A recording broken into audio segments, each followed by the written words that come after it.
Welcome to Up to the Minute. I'm Todd Duplantis. Great to have you with us on this Wednesday morning. It's May the 27th of 2020, and we've got your HCC news and information for the next half hour or so. Brittany Pacheco, my co-host, joining me from her home. Good morning, Brittany. Good morning, Todd, and good morning to everyone joining us on our Facebook live stream this morning. We're happy that you're here with us. Please do not forget to like our Facebook, Twitter, and Instagram pages for really good information about the college, and to also head over to our YouTube channel where you can find thousands of videos produced by our very own HCCTV. And don't forget to subscribe and hit that notification bell so you can be the first to find out the latest. That's right. We always want you to subscribe to our YouTube channel. You'll know the latest new videos we have as soon as they're posted. So we appreciate your support. Another person we appreciate every Wednesday here and really all the time, Chief Greg Cunningham, HCC Police Department. Chief, welcome to the show. Well, thank you again. I hope everybody had a great Memorial Day weekend. It's good to see you guys. It's good to see you. We had a very nice long Memorial Day weekend. We'll talk more about that in a second. Some other things as well, Chief. We've got a lot to talk about this morning. But first, I'm very excited. We've got a very special guest, Trustee Pretta VanDible Stallworth from District 9. Dr. VanDible Stallworth, welcome to Up to the Minute. First time on the show. We are happy to have you here. Good morning. How are you all doing this morning? We're doing wonderful, and it's a beautiful morning out there. And I've got to mention we're in a brand new world right now, and I know things have been evolving almost daily, and we've been this way for going on a little over 2 months. We've shifted to an online environment. Can you tell me about the board's involvement with the college's response to this coronavirus situation? Because I don't think people understand as much. There's a lot going on behind the scenes. Indeed, there is. The board gave Chancellor Maldonado and his administrative team executive privilege to establish a standard whereby we would operate remotely. I've operated remotely in my business for about 20 years. So I'm accustomed to seeing these dramatic changes week to week and sometimes day to day. So it was exceptional for this team to be able to train enough of our faculty to continue in classes and to upgrade the classes so that they were 100% online. And as you know, the bulk of our classes are not. So being able to make that shift, being able to train so many, literally hundreds of faculty members was truly an extraordinary feat, and it was very impressive. It sure was. I mean, we had to ramp up really quickly. We went away for spring break. Things really went poorly over the spring break as far as the country starting to shut down very rapidly, and we had to change everything in a matter of weeks. What have you been hearing as a response from the community as to how this happened, and what message would you like to share with them? It's tough for the community. As you know, community college students are not inclined to do online work, particularly 100% online. A lot of our students had to ramp up in terms of learning how to use an online system. They were challenged in that regard, and some of them chose, unfortunately, to not continue and to wait until classes began again on site. So I think it was a little bit of a challenge for them. But what I also noticed is that some of the students, a majority of the students, were determined to continue their education. So they did. They sent me text messages and phone calls, and District 9 students were very concerned. But they hung in there. I think that what we will probably need to do is to have remote training for all of our students on a regular basis, something like what we're doing now in Zoom, so that they can log in, learn what they need to learn, and be prepared for classes, particularly this summer and this fall. I think we'll have a lot more online students this summer and fall than we've had in the past. Dr. VanDible Stallworth, each district is unique. Can you tell us some of the concerns that are unique to District 9? We have an aging population in District 9, preferably 1/3 of my population is, I would say, beyond 45 years of age, but they are returning to school. We have a population that is intent on skills and trades. And now we are increasing our dual credit population. There are 5 high schools in the region, and we have invited all 5 high schools to be part of the Houston Community College dual credit program. So we're having to bring in a lot of support staff just so that we can take care of all of these different changes in a district that 2.5 years ago was not very participatory in Houston Community College. You mentioned that you've been working in your business for real online for the past couple of decades. You were used to it. But what about the board operations? Obviously, you guys are all working online now. You're hosting your meetings online. What are those like? It can be interesting at times. Yeah, which way is the camera? Can we turn the camera off? Can we silence ourselves? Who's talking, who's not talking? It's very interesting to observe. And we, of course, attempt to maintain our professional decorum at the board level, but sometimes it is really humorous. We have no clue, and we just keep rolling with it. It is great, however, to have such an extraordinary team in the background that orchestrates us appropriately. They are always making sure that our equipment is up and running, and they always make sure that we are keen on how to address any changes that we're facing while we're online. So kudos to an extraordinary IT team. They are doing an amazing job. They sure are. They've really stood up, certainly make us proud with everything they've done over the past few months to make sure we don't miss a beat and keep delivering education and really communicating online as well. Right now, there seems to be a lot of concern from both students and the community on returning to some type of new normal. Can you tell us your thoughts as we're looking at maybe we're having to follow the social distancing and stay-at-home guidelines and then the work safe requirements? Do you have a message for people who may be a little concerned about this and having to go back in the fall? I have to give kudos to Chancellor and the administration team. They are preparing the soft opening. As you know, we have quite a bit of room, quite a bit of new space that we need to utilize. So I think that we will be able to spread out appropriately. We are accustomed to 30 students, maybe 35 students per class, and now we'll have to go as far as 10 students per class. But I believe that Houston Community College has enough square footage to actually make that happen. I believe, if I'm not mistaken, we have about 25-30% capacity. So we have room to spread out and to grow. So I am looking forward to seeing how the Chancellor and the administrative team is going to lay that out. Of course, we'll have more adjunct faculty that will need to be on board. And we currently have about 2,500, am I correct? About 2,500 faculty members that we can actually utilize. So this is exciting for us to be able to increase that usage. So I think we're going to be okay. I believe that the Chancellor and his administrative team are actually managing this in a very appropriate manner, and it's good to see. One final question. We as we head back into a new normal, we hope to take and learn from this experience of working in this remote environment. What would you like to see continue, or what have you learned that we can do very well in over the last few months that we may want to continue as we move forward with our operations? I like the fact that students who did not have access to integrated technology equipment and online systems now have that access. As you know, that can be expensive. And our students are always on a tight budget.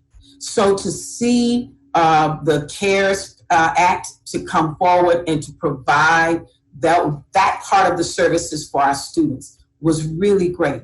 And I want to see that more often. I also love the fact that Microsoft allows students to utilize the Microsoft 365 system, because those software packages can be expensive as well. So providing our students with an online access is truly phenomenal. And I hope to see that expand as we go along. I also like to appreciate the fact that skills and trades students who will be moving into a technology-based world will now have that in their arsenal as part of their certifications. that's really crucial to us. So I'm really appreciative of the fact that we're going to increase IT. Of course, IT team, I know you guys are going to have more work to do. We know you can handle it. Thank you so much. 60,000 students is a little bit shocking, but I have every confidence that the IT team will handle it quite well. They sure will. Trustee Pretta, VanDible, Stallworth from District 9, we thank you for joining us this morning. We look forward to seeing you in person sooner rather than later.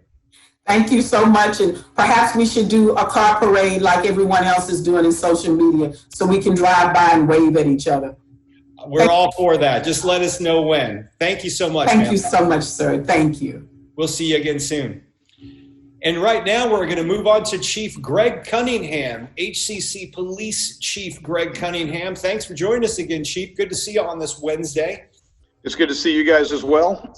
It was a great Memorial Day weekend, and all rested up and back to starting to get work rolling again. That's right. It's work has just been continually rolling. We had a lot going on over the weekend, so it was always on the computer, this, that, and the other. But that seems like the norm now. Even though we're working at home, we could be working any hour of the day, not just the 9 to 6 schedule or whatever you work when you're in the buildings. Yeah, and quite candidly, when you're working at home, throttling that and separating your family time and your private time from work time is a really important piece of being successful at it. Because if not, you just work all the time and you burn out real quick. So, one of the lessons that you have to learn when you start to live in this world. That's exactly right. Chief, we've talked about something over the past few months as we've been living and working remotely, and it's really troubling with the rise in crime that's been happening. And some statistics that were just released, I know KTRK just reported, as May 6th, homicides during the month of May are up 150% compared to 2019 in the city of Houston. There were 4 homicides during the week of May 2019 compared to 10 the same time during this year, 2020. Chief, from a law enforcement perspective, what's going on here with the fact that we're all home now, or supposed to be home? Certain crimes are increasing. So, Todd, you froze on me. I'm not sure if, okay, can you? Yeah, let me go over that real quickly again, but it's saying more or less the week of May 6th, homicides during the month of May are up 150% compared to 2019. And during 1 week in May, we had 10 homicides in Houston. Last year, there were 4 during this period. So what's going on here? We're supposed to be home, but it looks like crimes in some areas are going up. Yeah, so, we have talked previously about this. There's really a twofold problem. The first one we've discussed before, and that's the whole issue of domestic violence and folks that are now crammed into 24/7 together, right? And those domestic violence spikes continue to happen. And if you'll permit me a half a second, I'm going to warn, as I always have, if you are in an unhealthy environment, bear in mind, there are people that want to help you. The women's shelters, and bear in mind, those women's shelters will offer services or at least refer you if you're a male that's in a bad relationship as well. So number one is, if you're in something that is deteriorating from a relationship perspective, you need to act. And you need to act prior to something horrible happening, because unfortunately, there aren't always clear warning signs. The second problem with this murder rate, Todd, is really drug related. What's ended up happening with COVID, of course, is the transportation systems have shut down. Airplanes aren't flying near as much as they did. Bus services aren't running between cities. And those were the those were the methods of transporting drugs across the country, right?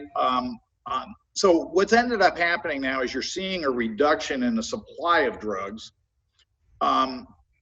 because we can't move them around the nation the way we have before. So what that now does is that complicates drug dealers, just like any other businessman. They want to make money and move product, right? Social distancing has taken away our gathering locations, be they bars or be they other places around town where people were able to come together. So there's really this amazing pressure on the entire drug industry, if you can call it that. And what's beginning to happen now is it's manifesting itself in violence. They're saying that probably 50% of that murder rate is drug violence, either drug dealer on drug dealer or drug dealer on customer. You also mentioned, I believe it was last week, we talked a little bit about a warning to people where you may see some turf wars and gang activity because people have maybe infringed on gang areas and taken over new locations because everyone was locked inside for a while. Do you see that maybe sparking or seeing a raising crime rate because of that? Well, so I don't know that we can directly point it to gangs, although when you look at drug distribution networks, basically the local gangs are the guys running that thing. So I do believe that has some impact on these numbers that you're seeing. But the city of Houston has gotten very, very concerned about it because of that explosive rise. And what our listeners really ought to know is you may see a whole lot more traffic stops. You may see a whole lot more of the inquiry type, pull somebody over and have a conversation. I'm going to encourage our students and our faculty and staff, please be very cooperative, right? The name of the game here is they are looking for the folks that are either moving these drugs or are responsible for the violence. I think Chief Fenner called them trigger pullers the other day. And unfortunately, that means that some innocent citizens may end up being stopped along the way. Chief, and I know a lot of times we've received messages in social media that our students appreciate the fact that you do highlight some personal safety tips. With certain crime rates rising, what are some obvious tips that you may want to continue to promote to our students? Yeah, so again, we've talked a lot about make sure your car is cleaned out. It should look like you just bought it from the showroom because car burglaries are always a problem. And it's amazing what people will go in after. The other piece is you need to be careful where you're doing your socializing, the little bit that we are doing, and you need to be aware. Aggravated assaults and bear in mind, so drugs are harder to find, therefore the prices are going up, therefore the guy that could beg money on a corner and buy the narcotics he needed may not be able to get enough money now. The traffic on that corner is down. People aren't as inclined to give them money. So now what ends up happening is they need to forcibly take it from people.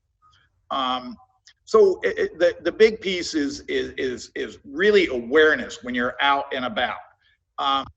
You've got your purse or your backpack strapped to you really well. If someone starts approaching you and you don't know who they are, you know what? It's okay to be a little cautious. Cross the street if you can. Kind of keep that separation. 6 foot of separation is great.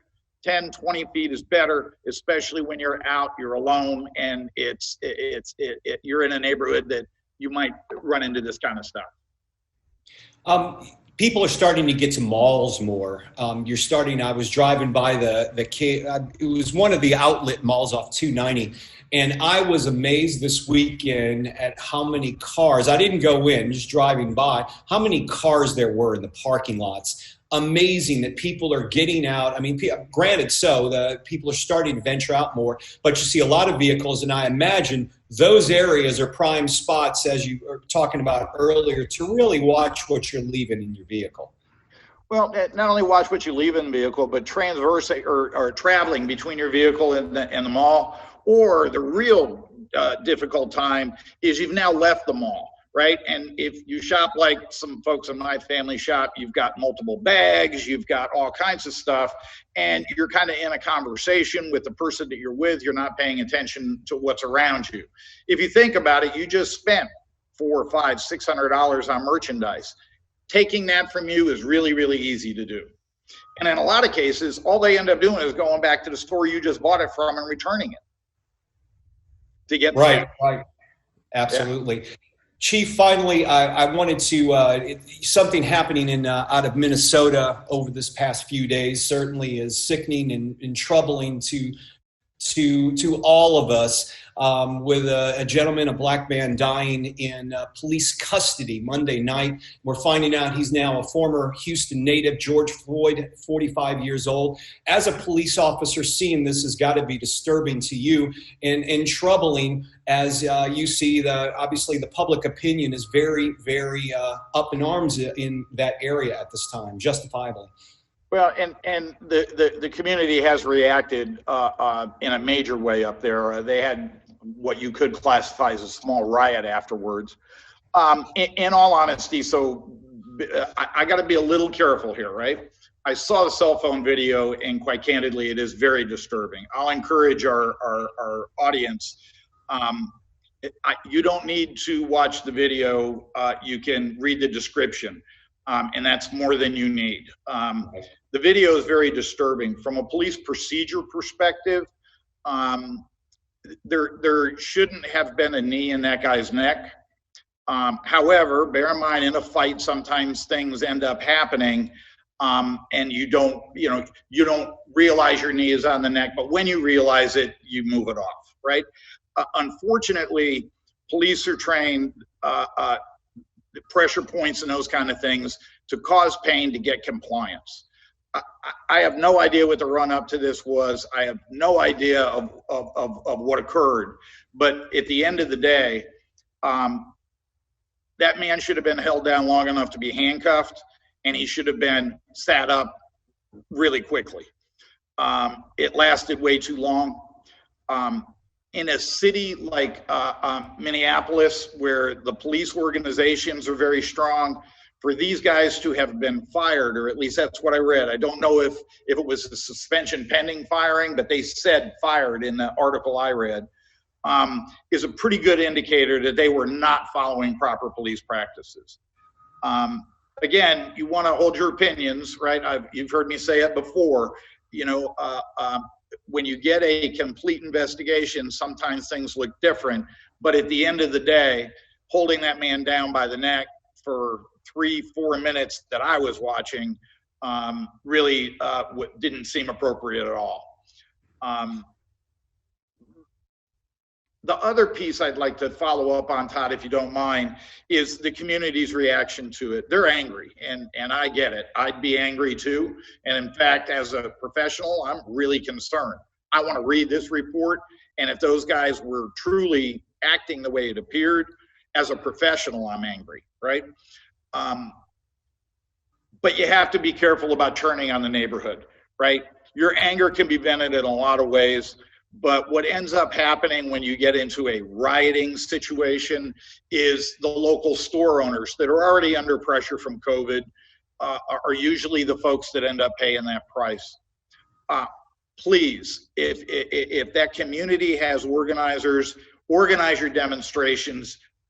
Obviously, you want to tell the community and the government up there that you're upset with their actions, but let's not make more victims. The FBI is currently looking at this, as well as Minnesota's version of the FBI. I can't remember, Bureau of Apprehension or whatever. Both of them are outstanding organizations. Both of them will do an independent investigation of this thing. I don't see it changing very much from what we all think right now, but give them a few weeks to a month to vet this thing out really, really well. Chief, always a great perspective from your angle. We appreciate you being here and sharing your thoughts with us this morning. It's always good to see you on a Wednesday. Thank you so much. You guys be good. Brittany, you have a great day. I hadn't talked to you all day. I apologize. But you guys have a great rest of the week, okay? Thank you, Chief. We appreciate you being here. We'll see you next Wednesday. Bye-bye now. Brittany Pacheco joining us with a look at social media and announcements. Good morning again, Brittany. Good morning again, Todd. And Chief just logged off, but I forgive him for not speaking to me. I'll let it slide. We had a lot to go over with the chief, but it's always good to get his perspective from a law enforcement angle on not just what's going on at HCC, but crime-wise. And, it's always good to see things through others' eyes, and he gives us a great perspective with certain things. We appreciate that. So, Brittany, we've got a couple of things to discuss. One of them is a virtual business summit from HCC's Center for Entrepreneurship. Those guys are extremely busy because they're always having these webinars to keep small businesses and people who are in the business competition program, all of them up to date. And this is another one of those.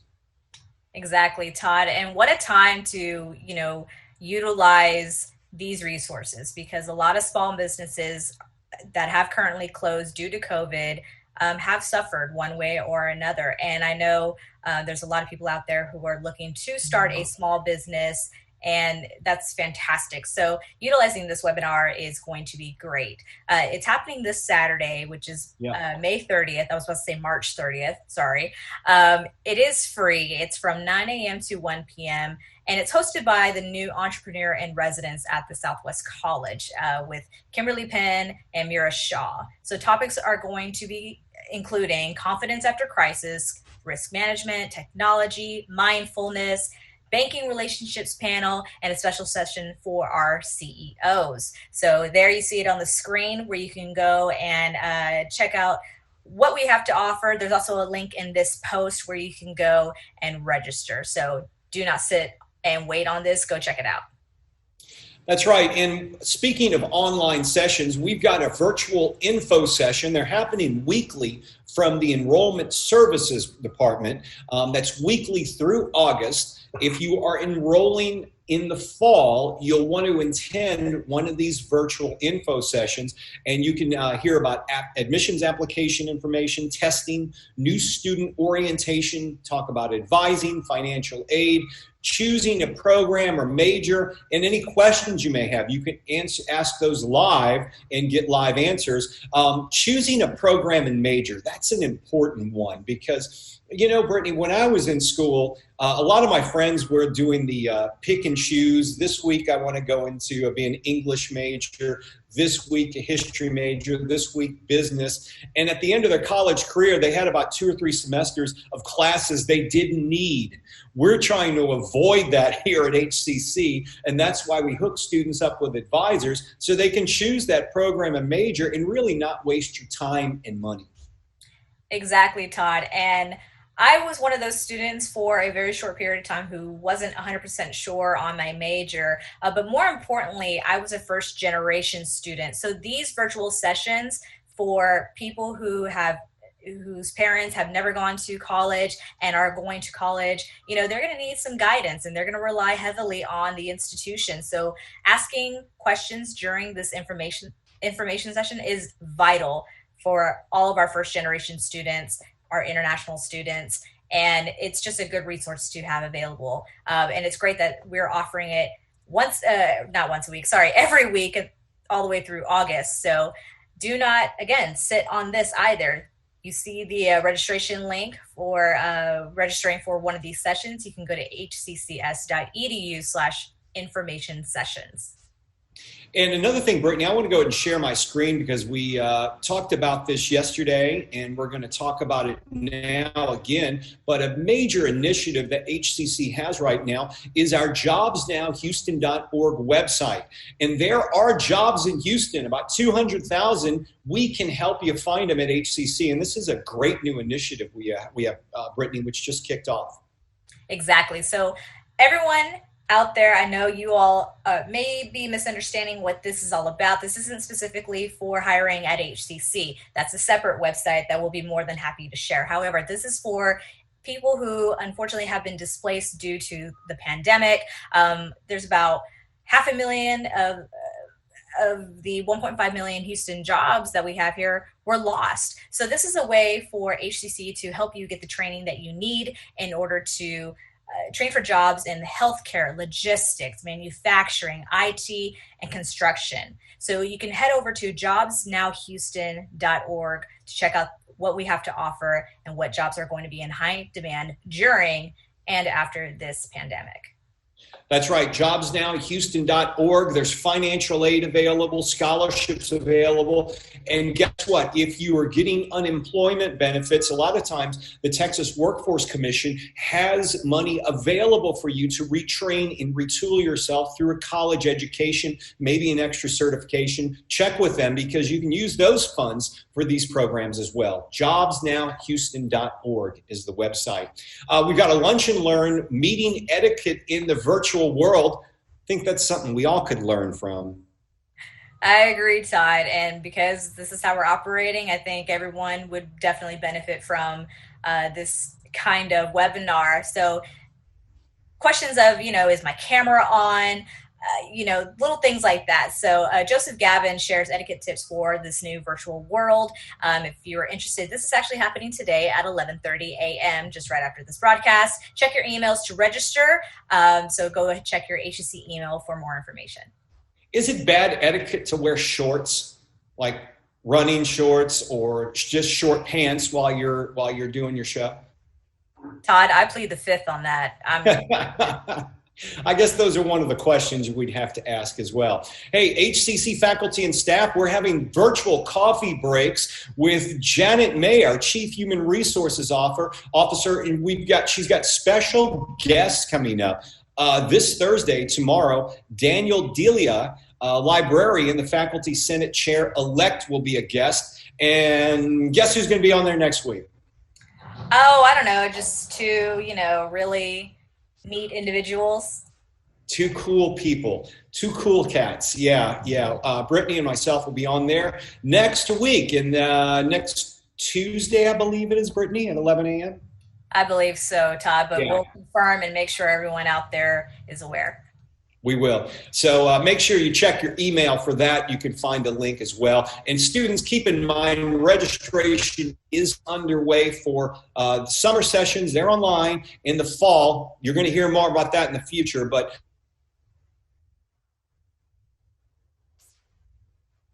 we might have lost Todd just for a brief moment. I'm not sure. He froze up on my screen. Here, yeah. Can you hear me now? Okay, we can hear you now. Yeah. Okay. Summer and fall registration underway. Where can they go to register, Brittany? One easy place, Todd, hccs.edu/now.